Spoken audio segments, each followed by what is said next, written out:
அன்பார்ந்த மாணவர்களே, உங்களை அஸ்வத் அகாடமி யூடியூப் சேனலுக்கு வந்து அன்புடன் வரவேற்கிறேன். இன்றைக்கி நாம் பார்க்கக்கூடிய சம் வந்து என்னன்னு கேட்டால், எடுத்துக்காட்டு 10.10 வகையிடுக y = x³ - 1 ஹோல் பவர் 100. இந்த சம்ஸ் வந்து நம்ம பார்க்க போகிறோம். So y = x³ - 1 whole power 100. இது வந்து put u = x³ - 1. So okay, அப்போ y = u பவர் 100. ஸோ நம்ம என்ன dy/dx = dy/du இன்ட்டு du/dx. எப்படின்னா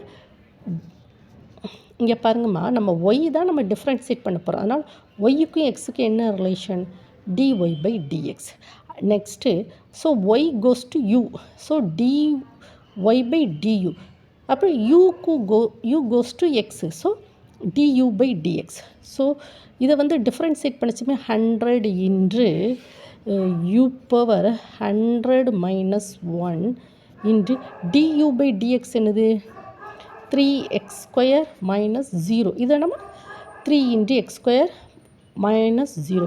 ஸோ 100 இன்ட்டு யூவோட வேல்யூ வேணுமா? x³ - 1 whole power 100 into 3x². So that is equal to 300 x² x³ - 1 whole power 100. இதைத்தான் நம்ம dy/dx. ஓகேவாம்மா? உங்களுக்கு புரிஞ்சிருக்குதாம்மா? இந்த இதுக்கு வந்து தேவைப்படக்கூடிய ஃபார்முலா என்னம்மா? y = x power n. இந்த ஃபார்முலா தான் நமக்கு தேவைப்படுது. dy/dx = n × x power n - 1. ஓகேவாம்மா? உங்களுக்கு இந்த வீடியோ பிடிச்சிருந்தா லைக் பண்ணுங்கள், ஷேர் பண்ணுங்கள், சப்ஸ்கிரைப் பண்ணுங்கள். நீங்களும் என் கூட சேர்ந்து என்ன செய்யுங்க, இந்த ப்ராப்ளத்தை வந்து நல்லா ஒர்க் அவுட் பண்ணி பாருங்கம்மா. இன்னும் ஒன்ஸ் ஒரு தடவை சொல்லித்தரேன். y = x³ - 1 whole power 100. y = x³ - 1.